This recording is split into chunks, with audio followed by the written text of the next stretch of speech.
कभी जंग और बर्बादी का प्रतीक रहा अफगानिस्तान, अब अपने रेगिस्तानी दिल के नीचे नई अर्थनीति की डोर बुनने की कोशिश में है। तालिबान के कंट्रोल में यह नया अफगानिस्तान खुद को अब रीजनल डेवलपमेंट हब के रूप में दिखाना चाहता है। बात शुरू होती है टैपी पाइपलाइन से। तुर्कमेनिस्तान, अफगानिस्तान, पाकिस्तान, इंडिया नाम का ये 1800 किलोमीटर लंबा सपना एक ऐसी गैस लाइन है जो तुर्कमेनिस्तान की नेचुरल गैस को अफगान पहाड़ों से गुजारकर पाकिस्तान और भारत तक ले जाने का दावा करती है। 33 बिलियन क्यूबिक मीटर गैस हर साल। आंकड़े शानदार लगते हैं, पर सच्चाई कहीं ज्यादा पेचीदा है। तालिबान सरकार ने दावा किया कि अफगानिस्तान में इस पाइपलाइन का काम चल रहा है और लगभग 14 किलोमीटर पाइपलाइन पहले ही बिछाई जा चुकी है। पर अगर सैटेलाइट डेटा देखें तो असली प्रगति बहुत सीमित है। मैदानों में भारी सुरक्षा का खतरा, वित्तीय कमी और भारत पाकिस्तान के बीच तनाव इस पाइपलाइन के रास्ते में दीवार की तरह खड़े हैं। टापी को अगर कभी पूरा कर लिया जाता है तो ये दक्षिण एशिया की ऊर्जा राजनीति पलट देगा। लेकिन अभी ये प्रोजेक्ट ज्यादा एक राजनीतिक प्रदर्शन लगता है, जहां गैस से पहले भरोसे की जरूरत है। अब आते हैं तालिबान के सबसे आकर्षक कारोबार कार्ड पर, अजीजी एनर्जी डील। साल 2025 में जब तालिबान सरकार और अजीजी ग्रुप ने $10 अरब के पावर सेक्टर इन्वेस्टमेंट का ऐलान किया तो पूरी दुनिया की मीडिया ने इस पर नजर टिका दी।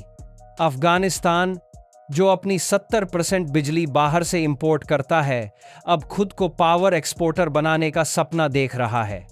रिपोर्ट्स के अनुसार कुछ छोटे मोटे सोलर प्रोजेक्ट्स जैसे 40 मेगावाट के प्लांट्स जरूर बन रहे हैं, लेकिन बड़े प्रोजेक्ट्स की हकीकत अभी धुंध में छुपी हुई है। न वित्तीय साझेदार साफ हैं, न टाइमलाइन। फिर भी अजीजी एनर्जी का ऐलान तालिबान के पीआर हथियार की तरह काम कर रहा है। देखो, हम सिर्फ लड़ते नहीं, बनाते भी हैं। अगला सीन और भी दिलचस्प है, क्वोश टेपा कैनाल। ये प्रोजेक्ट शायद तालिबान के लिए सबसे बड़ा पावर मूव है। साल 2022 में शुरू हुआ यह जल नहर प्रोजेक्ट अमू डारिया नदी के पानी को मोड़ने के लिए बनाया जा रहा है। करीब 285 किलोमीटर लंबी यह नहर अफगानिस्तान के सूखे मैदानों को सींचने का दावा करती है। तालिबान कहता है इससे लाखों हेक्टेयर जमीन फिर से हरी होगी। सैटेलाइट इमेजेस भी दिखाती हैं कि इस नहर का बहुत बड़ा हिस्सा अब तक खोदा जा चुका है।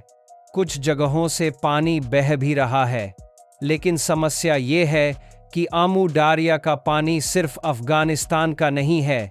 यही नदी उज़्बेकिस्तान और तुर्कमेनिस्तान के लिए भी जीवन रेखा है। उज़्बेकिस्तान पहले ही चिंता जता चुका है कि इस नहर से उनके हिस्से का पानी कम हो जाएगा।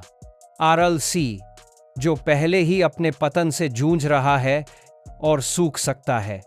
एक्सपर्ट्स चेतावनी देते हैं कि नहर में लीकेज और सीपेज भारी मात्रा में होगा, क्योंकि निर्माण की क्वालिटी बेहद कमजोर है। पर तालिबान के लिए ये सिर्फ पर्यावरण नहीं, सत्ता का बयान है। ये उनका अपना वाटर डिप्लोमेसी वेपन है, जिससे वो पड़ोसी मुल्कों को एक नई बातचीत की मजबूरी में धकेल रहे हैं। इसी बीच अफगानिस्तान में जमीन के नीचे भी एक क्रांति का दावा किया जा रहा है। Mining contracts, copper, iron, gold और ऑयल के प्रोजेक्ट्स में अरबों डॉलर के करार घोषित किए जा चुके हैं। रूसी कंपनियों को बुलाया जा रहा है, चीनी फर्मों के साथ सौदों की कोशिश हो रही है। बस एक दिक्कत, इनमें से आधे से ज्यादा प्रोजेक्ट सिर्फ कागज पर हैं। अफगानिस्तान में माइनिंग करने के लिए सड़कें चाहिए, बिजली चाहिए, वर्कर्स चाहिए, और ये सब किसी भी इंडस्ट्रियल इंफ्रास्ट्रक्चर के बिना संभव नहीं। कई विशेषज्ञ कहते हैं कि तालिबान माइनिंग के नाम पर शॉर्ट टर्म पॉलिटिकल कैपिटल कमा रहे हैं, पर एनवायरमेंटल नुकसान और करप्शन इसका स्थायी असर बन जाने वाला है। तो सवाल उठता है, अगर जमीन पर हालात इतने कमजोर हैं, फिर इतना बड़ा प्रचार क्यों? इसका जवाब है तालिबान की लेजिटिमेसी पॉलिटिक्स। दुनिया तालिबान को अब तक युद्ध से जोड़ती रही, पर अब वो खुद को बिल्डर्स के रूप में दिखाना चाहते हैं। और इसी नैरेटिव बिल्डिंग का अगला चेहरा है फेरोजी टाउन इंडस्ट्रियल पार्क। अफगान उप प्रधानमंत्री मुल्ला अब्दुल गनी बरादर ने इसे उद्घाटित करते हुए कहा था कि ये अफगानिस्तान की नई आर्थिक रीढ़ होगी। $216 मिलियन का ये प्रोजेक्ट फैक्ट्रियों, हॉस्टलों और सर्विस सेंटर्स के साथ एक इंडस्ट्रियल सिटी की तरह पेश किया गया है। लेकिन तालिबान के क्रिटिक्स कहते हैं, बिजली कहां से आएगी, पानी कहां से मिलेगा, स्किल्ड लेबर कौन देगा, एक्सपोर्ट के रूट्स कौन खोलेगा। आज के दिन तक ये सवाल अनुत्तरित हैं। फिलहाल फेरोजी टाउन तालिबान की आर्थिक अखबारों की हेडलाइन ज्यादा है, इंडस्ट्रियल रेवोल्यूशन कम। मगर फिर भी यह एक सूक्ष्म संकेत है कि तालिबान सत्ता को स्थायित्व से कैसे जोड़ने की कोशिश कर रहे हैं।